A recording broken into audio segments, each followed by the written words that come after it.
Ladies and gentlemen, how you doing? Welcome to The Flow Within. I'm your host, Tony G. Today, I have the absolute pleasure of talking with my good friend, the frontman of Float Like a Buffalo, a rising Denver band. Please help me welcome Cory Pearman. Cory, how you doing today, man? Doing all right, Tony. How you doing? Good. It's been a minute since I've seen you. It has been. It's been close to a year. No. Yeah. We were just talking. The last time I saw you was the UMS. UMS, which was July. Jeez Louise. So I guess it's been half. Yeah, well, still. Close enough. Time's flying, man. It really is. What have you guys been doing recently with the band? Lately, we've actually been in the studio recording our next album. No way. Yeah, in between people getting sick and going out of town and trying to make it happen when we can. But yeah. What number album is this? This will be number 2. That's so cool. Yeah, full-length album. We've done a couple of EPs as well. But yeah, this will be album number 2. Who are you guys recording with this time? We're actually doing it at a friend of ours' home studio. No way. Yeah, and then Beef, Corey Meyer, our keyboard and trombone player, is doing all the mixing and stuff. And then we're going to send it off somewhere to get it mastered and sounding good and all that stuff. So, yeah. That's good. I mean, I know exactly what it's like to have everything done in the studio, and it's kind of nice sometimes when you have control over the mixing and you're there kind of every step of the way instead of just constantly in a back and forth with the audio engineer. Yeah, can you fix this part and this? It's at 1 minute 12 seconds. Exactly. Like, you mean that? You're like, no, it's like 112 and a half. Yeah, it's the one snare hit. I don't hear it. Exactly. It should be there. It should be there. You guys recorded the Spot for the first one, right? We did the first one at the Spot Studios, and then our first EP we did it with oh man, I can't even remember the name of the studio now. I'm drawing a blank on it. Guy named Silas, though, he was awesome. Yeah, Decibel Guard. Decibel Guard, yeah. And they were awesome, and that was our first EP, and then we did full-length album with the Spot Studios, and then we recorded our next EP at 3rd and James with them. I know Josh. Yeah, Josh he's a good dude. Yeah, him and his Black Velvet whiskey. Oh my gosh. Yeah. That and a can of dip, you know? Yeah. That guy's a character, man. I like him a lot. I miss him. He was a lot of fun to work with because he'd call it, are we allowed to say bad words on this? Fuck yeah. All right, cool. He'd call it late night fuckery. Yeah. When we get everything done, he's like, all right, let's do some late night fuckery. And we just start adding stuff in and seeing how it would sound. But he was all about it, man. That was like his favorite part of it. Yeah. He's like, do this. Like, he got Sarah on one of our tracks. Nice. Yeah, it was just always a good time with him. He's got some good acts, you know. Every time that something comes out of there, it's always pretty top notch, and it's solid. It's not just like, oh yeah, we recorded their album. It's like, no, like, we believe in this band, and so we backed them, and it's a cool philosophy, and I really appreciate what he does for a lot of local artists. I do too. Yeah, he's been a true gem to us. I know he's busy, and they're moving. Mm-hmm. They're moving there. I think they might have moved into an office or something like that. I'm not exactly sure. Yeah. But yeah, things are changing over there. So we just decided that we would do this one ourselves. And that way we could kind of take our time with it and not have to worry about, scheduling it all out. So I don't know about you, but in previous bands for myself, we've definitely found that we've had to cut corners when we get to like the last day or two of recording. And we're like, we didn't do this and we don't have the money to push another day. So I can totally understand why you'd want to do it on your own. Yeah. It just kind of, now the whole day is late night fuckery. Mid-morning fuckery, late morning fuckery. Yeah. Sorry, Mom and Dad. We'll stop at the F-bombs. Oh, so yeah. Sorry about that. So you guys have a tour plan for this year? We got a few of them, actually. Yeah, our next one is going to be the last half of February. We're doing a little 2-week run. Heading out west. We go through Arizona and San Diego and Los Angeles and Vegas and come home. I'm excited for the Vegas show. Are you hitting places that you've hit before, or no? Actually, we're not. It's all new places right now. We did go to LA about, I guess it was about 5 years ago, when it was just a 5-piece band, and some of the places we played at, we played at a place called Silver Lake Lounge, Genghis Cohen, Maui Sugar Mill Saloon. And it was cool. Yeah. But yeah, we're trying to get into some bigger stuff. And I think a couple of those places might have even closed down since then. So What's the Vegas show going to be like? You guys playing on the strip somewhere? Just off the strip. It's a place called the $Sand Lounge. Okay. Sarah and I had a little vacation out in Vegas. I got a couple friends that live out there we stayed with. And he took us to the $Sand Lounge. And it was like a late night funk jam. It was like midnight to 4 a.m. Dang. And it was packed in there. And it was so cool. So ever since her and I have been there, we're like, we gotta play a gig there. Definitely. We gotta get a gig lined up in Vegas for that. And we finally got one, and I'm super excited for it. That's it's gonna be a good great. time. No, it's going to be incredible. Are you kidding me? I'm just really excited to get out of the cold for a little while too. Oh yeah, gosh, I am.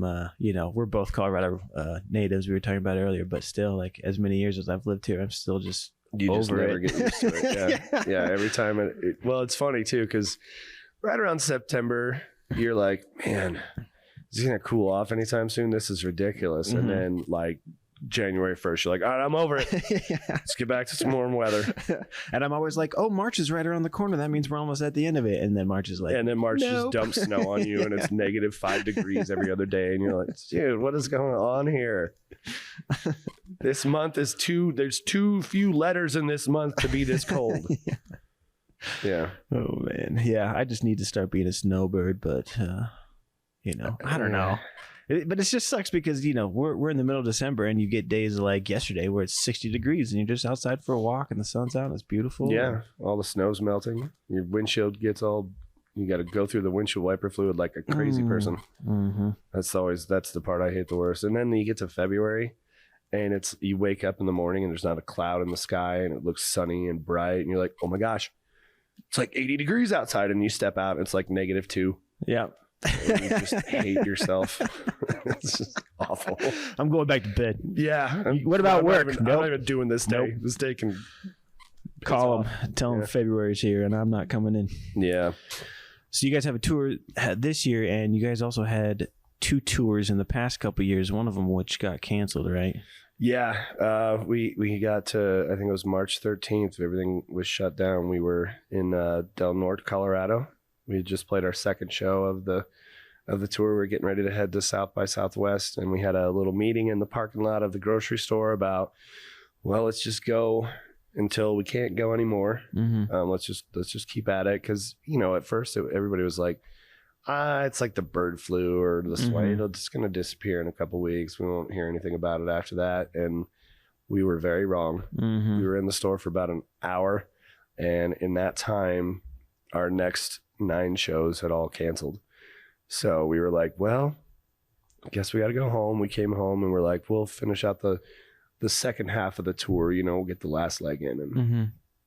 And then everybody was told to stay home, and we're like, I guess we're not getting that. So we had rescheduled it for April of 2021, and it still was, most of the places were like, yeah, no, we're not doing anything yet. So we ended up doing it in September and October of last year. But it was 5 weeks. We went all over the country. I think we went all the way out to the furthest east we went was Knoxville, Tennessee. Nice. And came back. We had some great shows. We had a lot of fun. Spent a lot of money. Yeah. And met a lot of people. We had a really good time. And then came home, and that's the hard thing about being a musician and on tour, especially your first like big one. You get home and you're like, man, I gotta go to work tomorrow. That sucks, dude. Yeah, so that's been hard to readjust to. But other than that, I mean, it's you just look forward to the next one and plan it out and what can you do better and what you can do differently and more efficient. And we decided that 5 weeks is a little too long, because it got to be where it was like, oh man, we're only 3 weeks into this. We got 2 more weeks left. And I got $5. So hopefully the venue we're playing at tonight will feed us, type of thing. So that makes a difference. So we're going to keep everything to about 2 to 3 weeks long. Yeah. And that's it. And make sure that everybody has enough in their savings account before we leave this time. Because we were so excited about going on tour that none of us really planned it very well. But we ended up making it. We did all right. Made some money for the band and made some money for ourselves and had a really good time. What do you think the tour did for Float Like a Buffalo in terms of like personal connections with you guys and also just musicianship? And playing with the same group of people pretty much every night really brings you together and kind of puts you on a level of, you know, it's almost kind of like you learn stuff through osmosis with each other type of thing. You can kind of tell, oh, I bet this guy's gonna go here, so I'm gonna meet him there, and you just have a lot of fun. And then, you know, we of course had our ups and downs, and we had some, you know, a couple times where a couple arguments happened, but nobody punched each other, nobody killed each other, nobody quit the band. So I think we did pretty good, and we did come out of it as much better friends and a lot closer as musicians. And I think we all came home better musicians too. That's good. Learned a lot. Yeah. And for the people who don't know, why don't you walk them through the whole lineup of Float Like a Buffalo? Sure. Yeah. So there's 7 of us. There's myself. I do rhythm guitar and lead vocals. And then we have Jason Kluke's on bass. He does a little backup vocals as well. Garrett Acton is on percussion. He and I actually started the band together. Nice.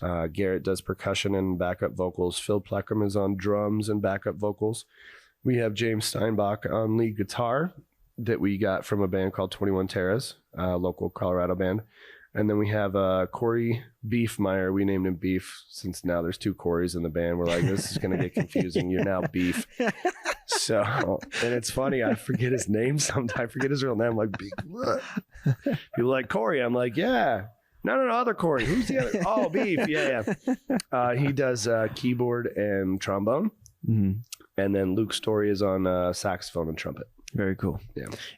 And for those of you who haven't seen it, like, you guys definitely have to see them live, because they're one thing to listen to their recordings, but seeing them live is a whole new energy. And I got to say, like, every time I see you guys live, my eyes are always glued to you and your bass player, because he is just, every time he plays, just so into it, so energetic. Yeah. And he's a sick bass player too. Like, don't get me wrong, really he's incredible. Yeah. We got really lucky with the musicians that we have in this band. I'd like to say that Jason's probably one of the top bass players in the state of Colorado. Yeah, he's fantastic. He can't listen to this because his ego's going to get so much bigger now. But he's not that good.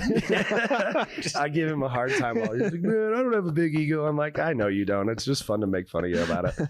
But he is. He's tremendously talented on the bass, and he's self-taught, which is awesome and incredible. He's kind of got his own style and his own way of doing things. And then James is.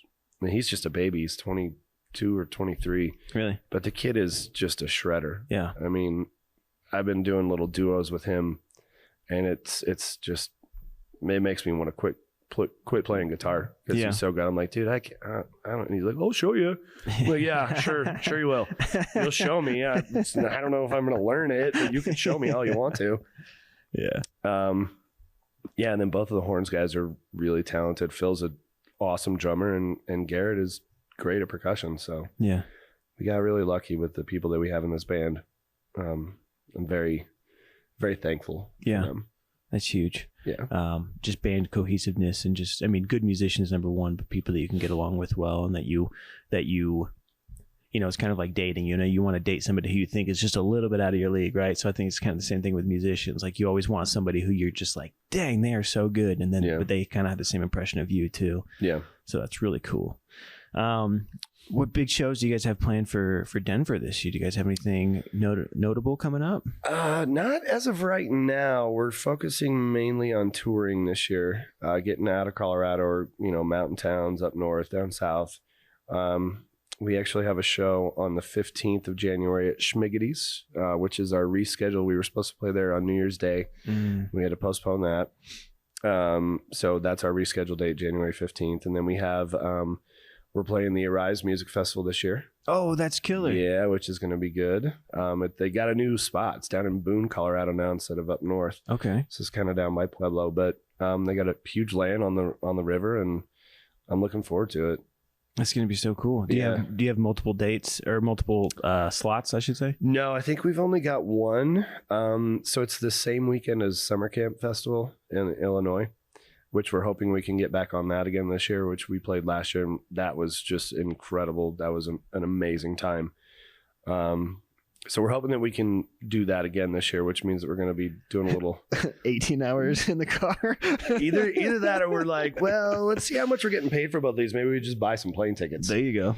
That's kind of the hope, but we'll see what happens. And we haven't found out if we're in summer camp this year or not. So we got to wait on that anyway. But we want to do a lot of festivals this year. We want to do a lot of touring and getting into, other places that we haven't been yet, so that when we go back to those places, we've already got a little bit of a following. Yeah. And that's kind of what the good thing about this tour we did in September of 2021 is that we found that if we did 2 nights in a city, the second night was always like way busier. The first night people were like, wow, we got a compliment a lot where we just don't have this kind of music out here. We never hear this stuff. And I'm like, well, I'm glad we could do that. Tell your friends to come tomorrow night. Yeah. And they would. Really? And it would be packed. Knoxville, Tennessee was probably the best example of that. Our first night was pretty busy, pretty crowded. And then the second night, it was just jam-packed. Really? And the old fiddle player from Dave Matthews Band was actually at that show too. That's so cool. Yeah, Boyd Tinsley. And he left us a nice little note saying he'd love to jam with us sometime. So that was really cool. That's awesome. That's We're incredible. all pretty big Dave Matthews fans. So, yeah. Oh my gosh, that's so cool. So have you found through the band and through social media and everything that you're definitely developing a presence in different parts of the country? Yeah. That's the good thing. So I know everybody gets on Spotify a lot, and it doesn't pay you anything as a musician, but it is good for seeing where your music is being listened to. And you can kind of plan your tours and your shows around, those numbers that you get on your Spotify for the artist page. And it tells you, oh, this many people listen to it in this city, this many people in this country, here's their ages, here's male or female, or, all that stuff. So it's a helpful tool for planning stuff. It's just not very helpful for paying the bills. Yeah. I can sympathize. I went on tour once just solo by myself in I think it was 2018, and it was 4 weeks and cost a lot of money. You don't really realize it because you're just like, oh well, I'll get paid, and I got places to stay, but then you got to think about gas and you got to think about food, and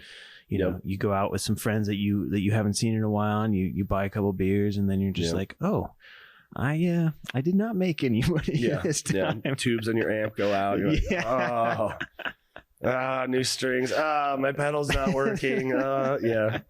We had a couple of those. The woes of being a musician. Yeah.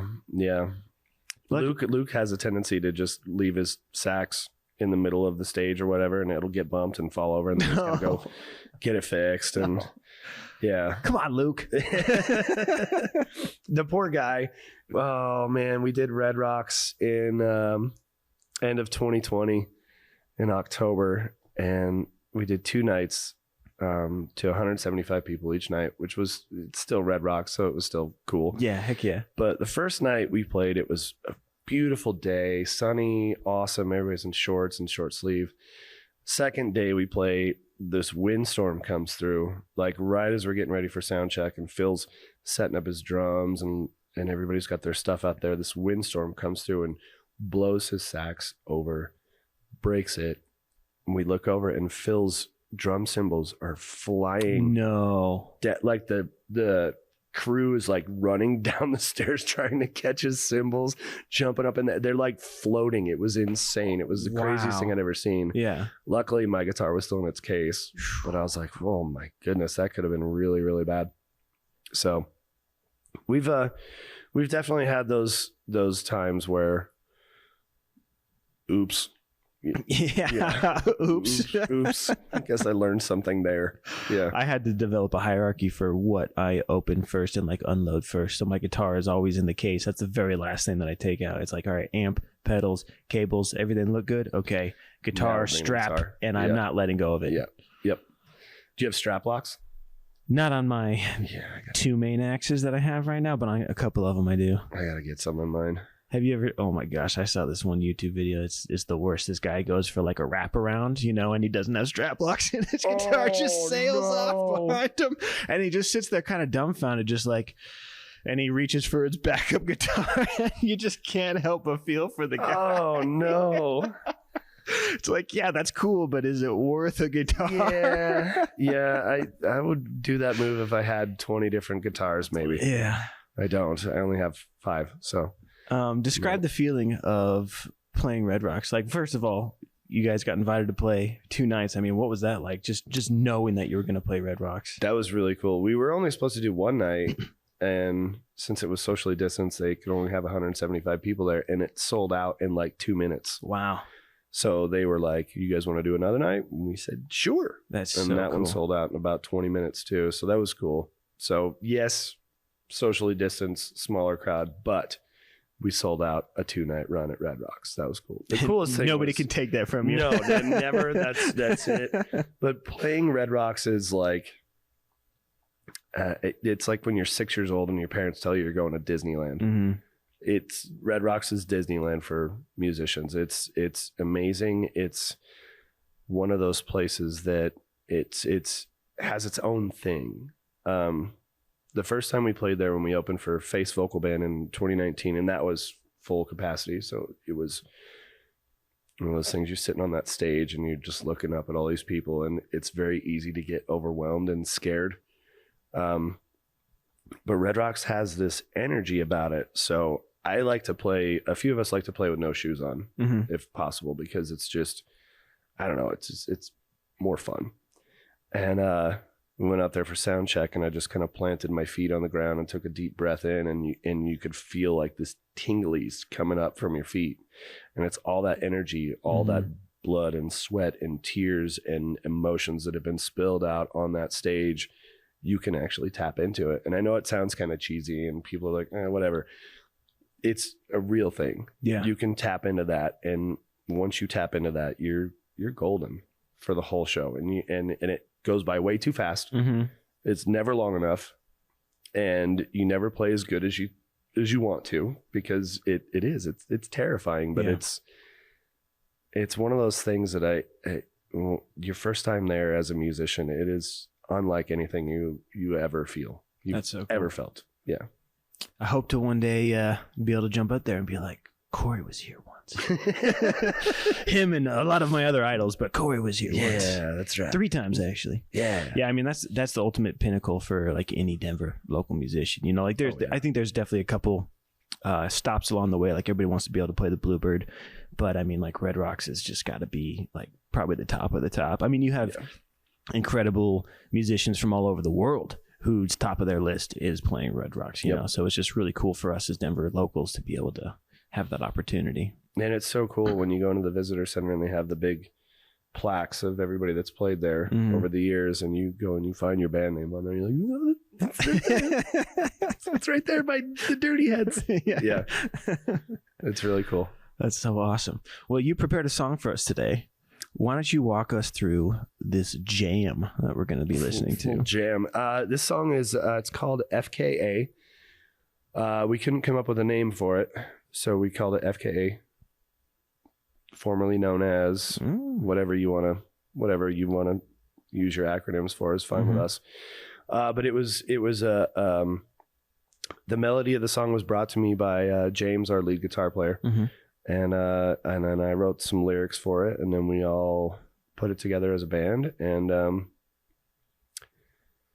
it's just kind of it's just a cool song with rhyming lyrics. I don't know. People are like, what's it about? I'm like, honestly, I don't know. Like certain songs that you write as a musician, you're like, well, that's about this.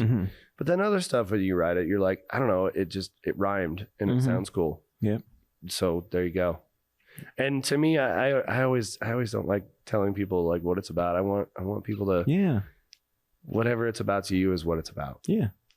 Keep it ambiguous enough just so they can get their own meaning. Yeah, I don't want to tell you no, you're wrong. Yeah. You're wrong about what it's about. It's not whatever it is to you, that's what it's about. Apparently that's what all my songs are like, because people are like, this song is about this, right? I'm like, totally. Sure. Yeah.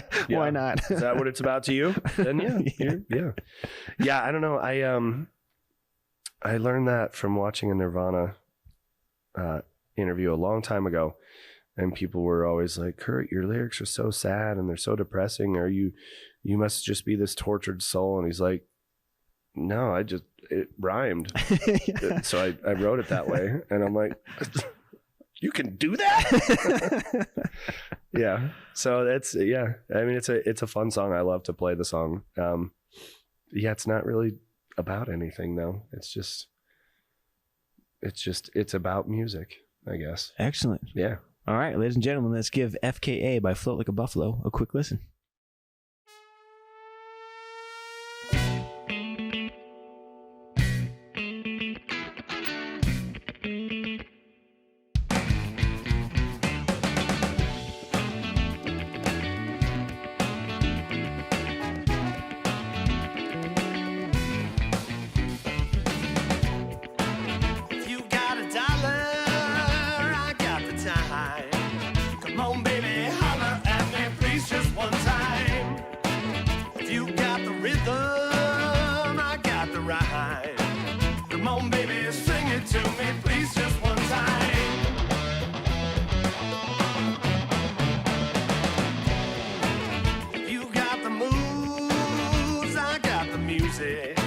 Come on, baby, dance it down with me, please, one time. If you got the boogie, I got the woogie. Come on, baby, boogie, woogie, please, just one time.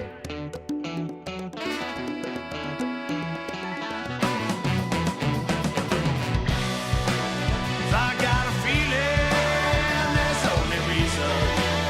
It's gonna keep you up awake all night long. I know the season is right so easy. It's gonna keep you up awake all night long.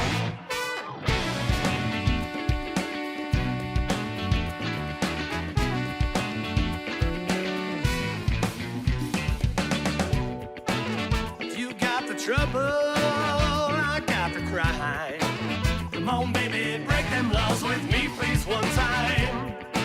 If you got the brandy, I got the wine.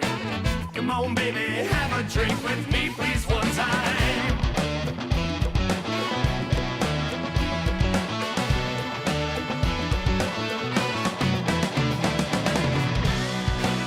I got a feeling there's only reason. It's gonna keep you up awake all night long. I know the season is right for pleasing. It's gonna keep you up awake all night long. Whoa.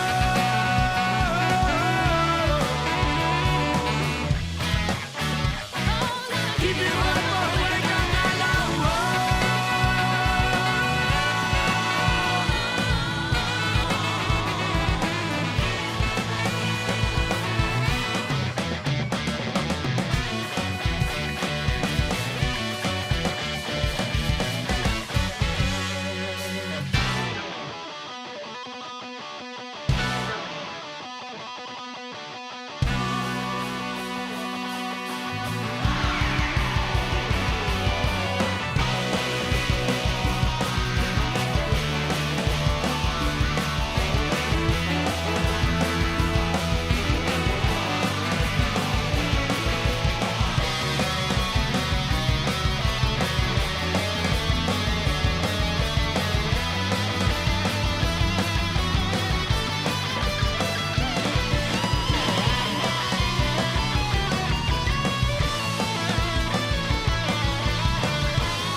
That's a jam, dude. Yeah, that's a fun. That's a good song. That's a fun one. So do you feel like whenever you play, songs like that, is it pretty easy to get people kind of moving into it, or? I'd like to think so. Yeah. I mean, there's always people that are like, I'm not dancing. I'm not a dancer. They just sit there and they do this, which is I'm guilty totally of cool that. with that. Yeah, I've been that guy at shows before. I'm like, I didn't sleep very well last night. I love this, but I'm a little tired. I'm just gonna sit down. Also, I'm a terrible dancer. Yeah. So, but yeah, it just depends on the show and depends on the area. I mean, we've had shows where everybody's up jumping around, dancing and starting mosh pits, and we're like, I didn't know people mosh to this, but all right. And then we've had shows where everybody's sitting there and they enjoy it, but they all kind of sit in their seats and listen and clap. And yeah, that's one of the weirdest things about being a musician is trying to,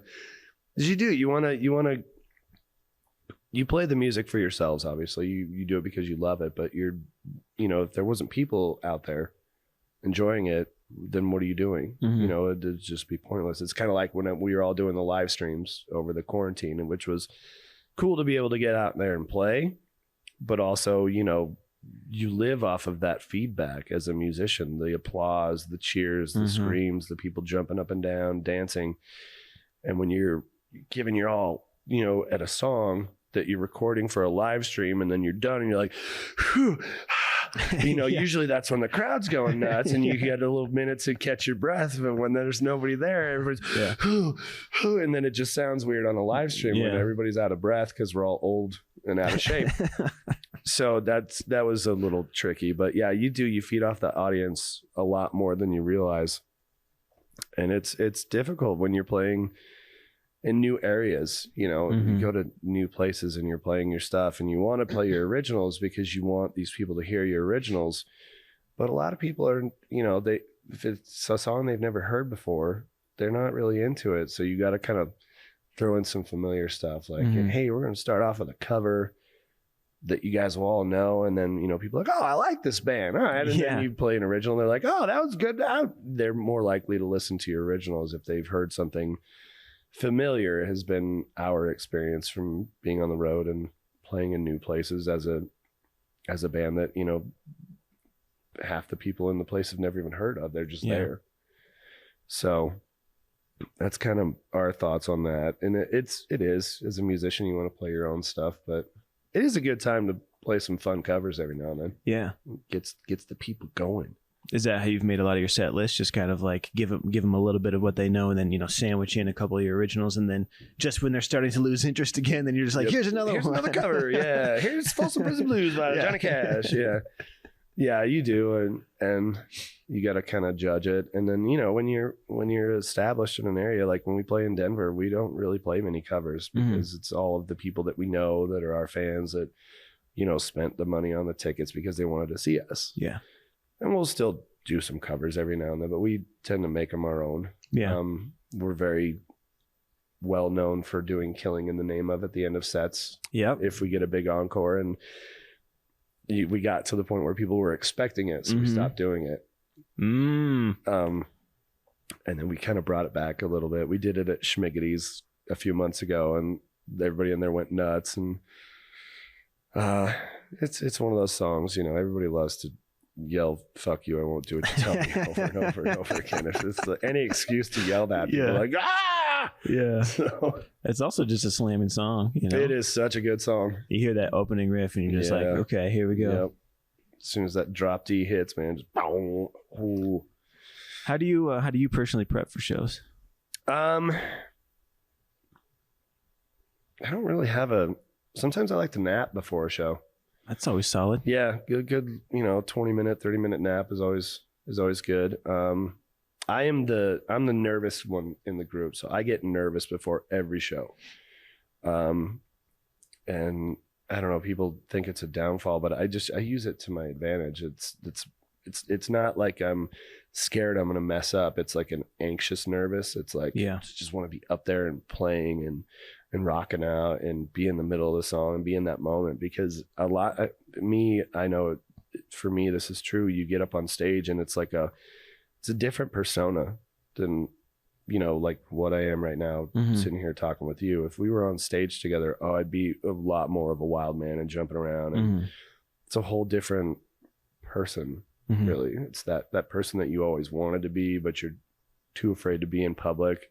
When you're on stage as a musician, that's who you're free to be that person, because that's what people are attracted to when they're watching music.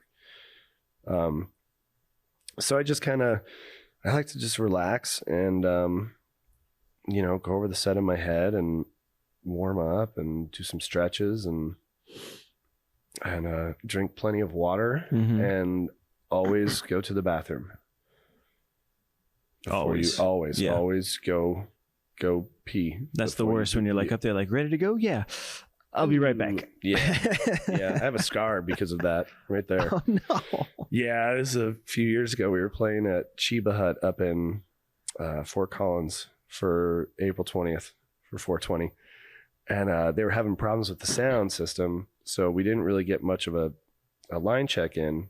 And usually, you know, if we're doing that, before we do that, I'll go to the bathroom. Mm-hmm. And I didn't do that because I thought I was going to have time to go after the little line check. Well, it didn't. And we got about 20 minutes in and I was like, oh no. Mm-hmm. And we're playing a 2-hour set and I got to pee. Mm-hmm. So I just went to run inside. And as I'm opening up, Chiba Hut has those big, heavy metal doors. As I'm opening up this door, some guy goes, hey, you guys sound really good up there. And I turn to say thanks. And I just open up the door right on my face. Oh, no. Hit it really hard. And I didn't realize it until, because I'm in a hurry. I'm like, Mm-hmm. this is a jam part. It's a 2-minute long jam. I got 2 minutes to go to the bathroom and get back out there before I have to sing again. So run in the bathroom and there's just blood all down, just all over me, on my shirt. And I'm like, oh no. So I'm in the bathroom, and as I'm trying to go to the bathroom, I got paper towels and I'm trying to, you know, blot my eye and get all the blood out of my eye and everything like that. And it just won't stop. It's like on the pulse. It's like, Yikes. Oh, it's bad. So I just was, and I remember as a kid, whenever you couldn't get something to stop bleeding, your mom would say, spit on it. So I spit on my hand and just went like that and went back out there. And we finished the song, and my fiance, Sarah, at the time, she's like, oh my gosh, like everybody thought I got in a fight or that one of the horns accidentally hit me. Yeah, Phil, our drummer, was like, did you get in a fight when you were in the bathroom? I'm like, no, long story, ran into a door. So she, in between songs, Sarah got me all cleaned up and all patched up and everything. And then we got home and we super glued it up together, and chicks dig scars. Yeah. And did you keep the shirt? Did you wash it, or you still have that shirt? No, I think I lost it somewhere, actually. Oh, bummer. Yeah, It'd be a good trophy. it would be. Yeah. Remember that time in 2019 when I took a door straight to the dome? Yeah. About knocked myself out. I probably should have went and got stitches, but I grew up racing dirt bikes, so I'm like, don't go to the hospital unless you're dying. So super glue. There you It go. really works. You just have to clean. If you clean it out good enough, then you don't get the super glue inside, just, you know, on the outside. It really works. Huh. Yeah. I'll call you next time that I... Yeah. Oh, Cory, I can help. help. I need super glue. I got you, boo. So what have you been doing now that COVID, well, obviously it's ramping up again right now, but now that we're like hopefully kind of coming into this new era where COVID is going to be at least manageable, how's that affecting like the morale of the band? Are you guys feeling like you're in a better place than you were over this last year or two? Or what's going on with your mindset? Oh man, it's so weird.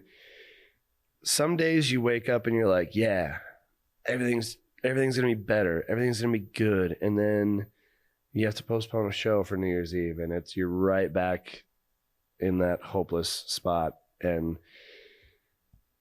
it fluctuates. I mean, certain days are really good, but then other times you just have that hopeless feeling like we're never going to play a show again. We're never going to get out there. This is never going to end. We're never going to do what we were doing before. But you just kind of have to, I don't know, you just kind of have to just make yourself believe that things are going to get better. Because if you let that become your reality, then unfortunately that very well could become your reality. Mm-hmm. And it's very hard to, you know, musicians, songwriters, we all have very fragile egos. Mm-hmm. We're very, very fragile people, which is why we need that, you know, response from the audience to make us feel like what we're doing is good and we're on the right path. And when you can't get that satisfaction as frequently as you're used to getting it, the world starts to look really dark, and it's hard to pull yourself out of that sometimes. But luckily we've got a group of, you know, 6 other guys that we're all really good at pumping each other up and lifting each other up and trying to stay positive and, you know, being there for each other. So that's probably the best thing about it, is that these guys are my support group, and I am their support group. We're each other's support groups, and we're always really good at bringing each other up and trying to stay as positive as we possibly can. It's hard in this world. It's really hard to stay really positive right now, but you have good people around you that care about you, that love you, that want to see you succeed, that want the best for you. That's the most important thing that I have right now. What have you been doing kind of personally just to help yourself stay sane? A lot of writing, writing stuff, learning new songs. I find that when I'm having writer's block, if I learn a cover song, it can help with the writer's block. Not to say that you're stealing stuff, but it can spark different ideas. A lot of reading, a lot of just kind of being out in nature, going for walks with my dog, hanging out with Sarah, seeing family, just trying to be as normal as possible, I guess, in this completely unnormal situation that we find ourselves in. But yeah, a lot of reading, a lot of sleeping. Yeah, honestly, which is, I know it sounds kind of counterintuitive, but I'm a big guy on like dreams and stuff. Like I get really wrapped up in my dreams. And a lot of times if I wake up in the middle of a dream, I'm like, oh, go back to sleep and go back into that dream. And you have to resolve it. You have to fix it, or, you have to learn something from it. Just paying attention to the energy that's coming my way and trying to use it to my advantage. A lot of people, like we were talking about, a lot of people like to drink to make the pain go away. And that's a dangerous thing, because you do feel really good when you do that and all the problems go away, but then you wake up the next morning and you have a hangover and all of your problems are back. So you have to just face things, I guess. And it's a lot easier said than done. But if you can do that, if you can just face your problems and your issues and handle them, it's a little bit better on the other side.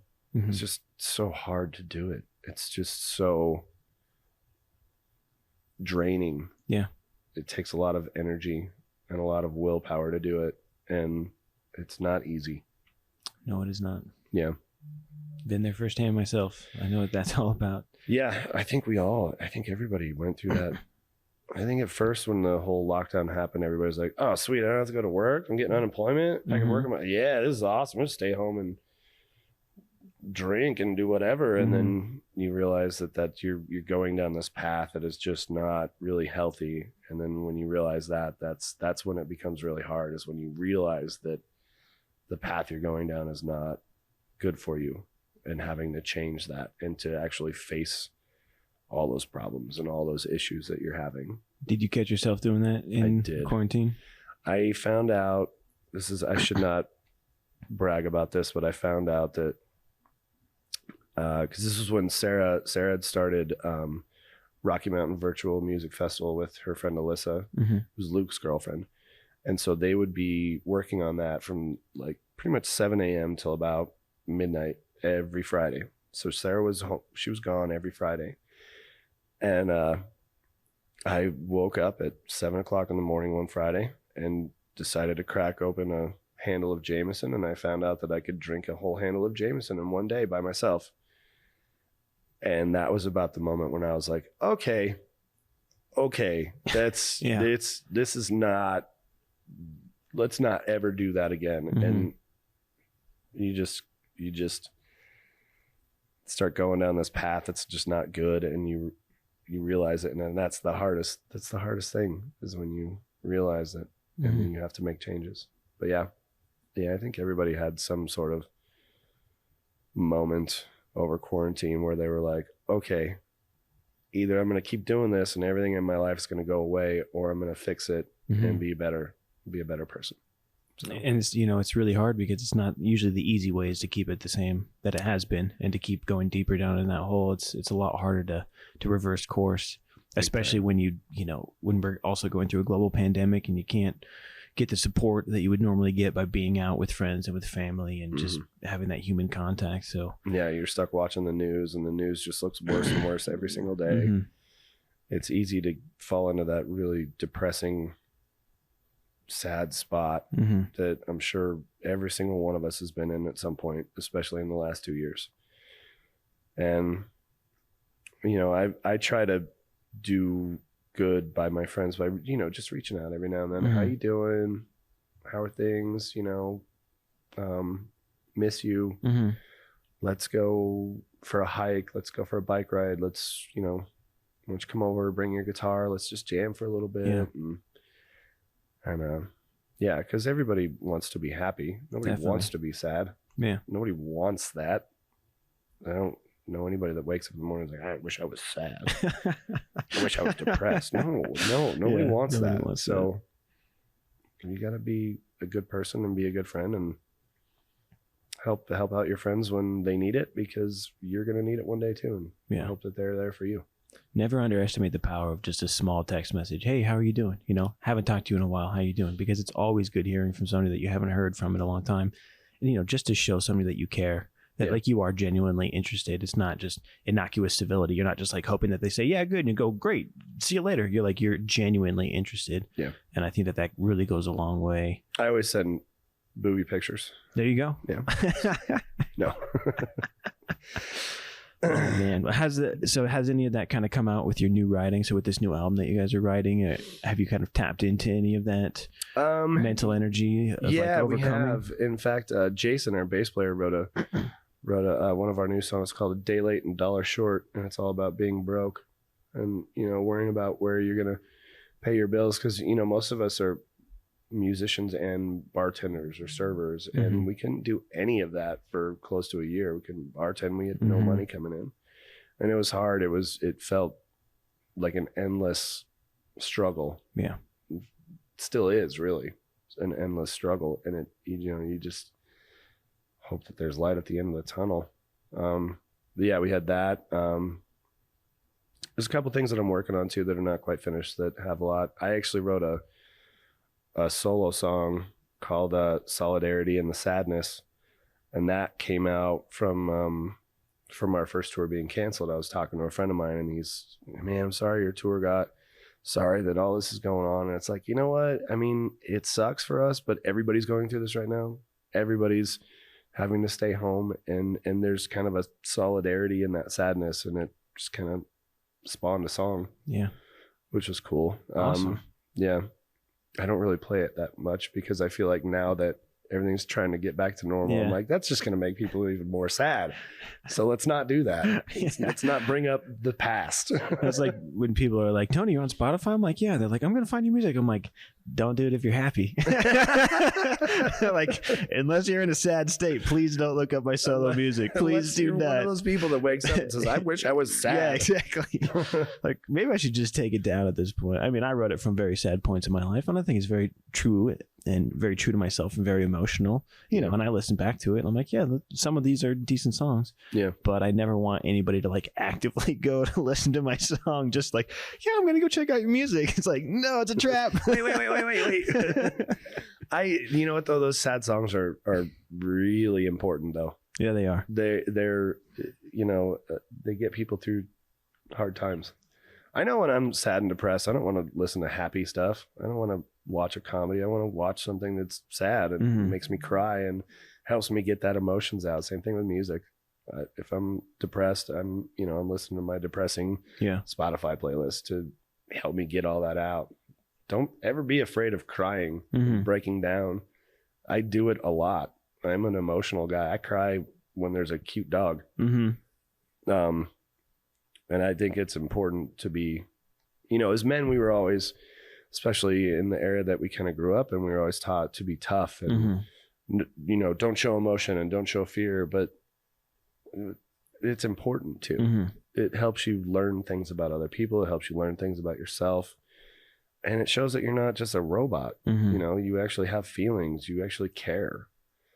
So I always find a good cry to be super cathartic too. Like if I'm just like having a real tough time and I just like let myself just have a good cry. Yeah. You know, watch something that I've seen a million times before that I know is going to just bring out either a happy cry or a sad cry just to get it out. And you just feel so much better after the fact. I agree. I'm all about crying. It's important. It's a lot more important than people think it is. I agree. Yeah. Cory, I can't even tell you how ecstatic I've been just to be talking to you today, man. It's been awesome, and I just you're going to be one of those people that I'm going to be checking in now a little bit more. I'll be like, hey, Cory, how you doing? Let's do it. And Let's I got jam sometime. Yeah, we man. need to get something going. I'm all about it. Before we take off though, why don't you tell everybody where we can find you, like on the interwebs, in the socials, and all that good stuff. On the books of faces and things. Yeah, you can. I'm on Facebook, not very often, but I'm there. Cory Pearman, CoryPearman. I am Cory_float at Instagram. And then you can find Cory Pearman Music on Facebook and Instagram as well. James and I's duo is called Backtrack Heroes. We are also on Facebook and Instagram. And then you can find Float Like a Buffalo, Facebook, Instagram. I don't know if we have a Twitter or not. I've never used Twitter, so I don't know. We have a website, floatlikeabuffalomusic.com. We're on Spotify. Apparently we're on Tidal too. Awesome. Yes. So look it up. Check it out. Definitely. You guys have to check them out. Definitely check their website to see when they're playing live next, because seeing them play live is a completely different story compared to their recorded stuff. Their recorded stuff is amazing, but the energy when they play live is just absolutely unreal. So, Cory. Thanks, Tony. Man, it was such a pleasure. This was awesome. This is a good time. Yeah, we'll have you back again, and we'll recap about the next tour. Yeah, let's do it. All right, tour man. recap. Yeah. Ladies and gentlemen, I am Tony G. Thank you so much for sticking around with us today. That's The Flow Within. We'll see you guys next time. Cheers.